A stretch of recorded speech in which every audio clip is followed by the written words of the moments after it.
ঠিক আছে, আমাদের তো সম্পূর্ণভাবে আমরা পড়াশোনার টাইমটা পাই নাই। আমাদের যে 5 আগস্টের আন্দোলন, তারপরে যে দেশে যে খারাপ পরিস্থিতি ছিল, এই জন্য কিন্তু আমরা পড়াশোনার জন্য পর্যাপ্ত টাইম পাই নাই।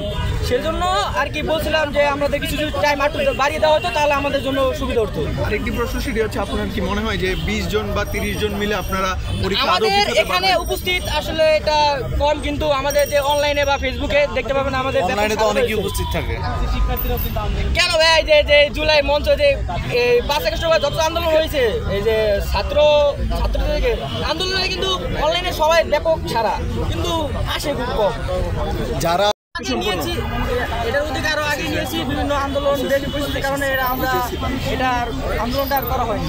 আর তার মানে হচ্ছে আপনারা যারা এখন এখানে আসে নাই তারা হচ্ছে এখন কি পরীক্ষার প্রিপারেশন নিচ্ছে? আর আপনারা এখানে না আমরা সবাই সেটা তো 11টা টাইম ছিল, এখন 12:30টা ক্লোজ, মানে 1.5 ঘন্টা অলরেডি এখানেই শেষ।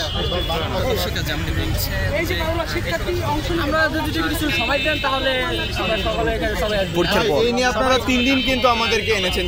নিয়েছি এটার অধিকার আরো আগে নিয়েছি, বিভিন্ন আন্দোলন দেশের পরিস্থিতির কারণে আমরা এটার আন্দোলনটা আর করা হয়নি। আর তার মানে হচ্ছে আপনারা যারা এখন এখানে আসে নাই তারা হচ্ছে এখন কি পরীক্ষার প্রিপারেশন নিচ্ছে? আর আপনারা এখানে না আমরা সবাই সেটা তো 11টা টাইম ছিল, এখন 12:30টা ক্লোজ, মানে 1.5 ঘন্টা অলরেডি এখানেই শেষ। আমরা যদি কিছু সময় দেন তাহলে সবাই পরীক্ষার পর এই নিয়ে আপনারা 3 দিন কিন্তু আমাদেরকে এনেছেন। আরেকবার উল্লেখ করবো শর্ট করে, সেটা হচ্ছে প্রথম দাবি আমাদের পরীক্ষা পিছানো হোক কমপক্ষে 2 থেকে 3 মাস। এর মধ্যে দ্বিতীয় দাবি হচ্ছে আমাদের এমসিকিউ ও সিকিউ এর নাম্বার মিলিয়ে পাস নম্বর নির্ধারণ করে আমাদের মূল্যায়ন করা হোক, যেটা আগের ব্যাচে ছিল বা আগের বছর ছিল। আমাদেরকে হচ্ছে এই বছর হচ্ছে 1 মাস আগে আমাদেরকে, যেটা আমরা জানতাম না, আমাদেরকে হচ্ছে নতুন কারিকুলাম নিয়ম অনুযায়ী হচ্ছে 33টা নিয়ম অনুযায়ী আমাদেরকে প্রজ্ঞাপন করা হয়েছে, কিন্তু যেটা আমাদের ছিল না। 26 ব্যাচ থেকে দেওয়ার কথা ছিল, কিন্তু হুট করে আমাদেরকে দেওয়া হয়েছে।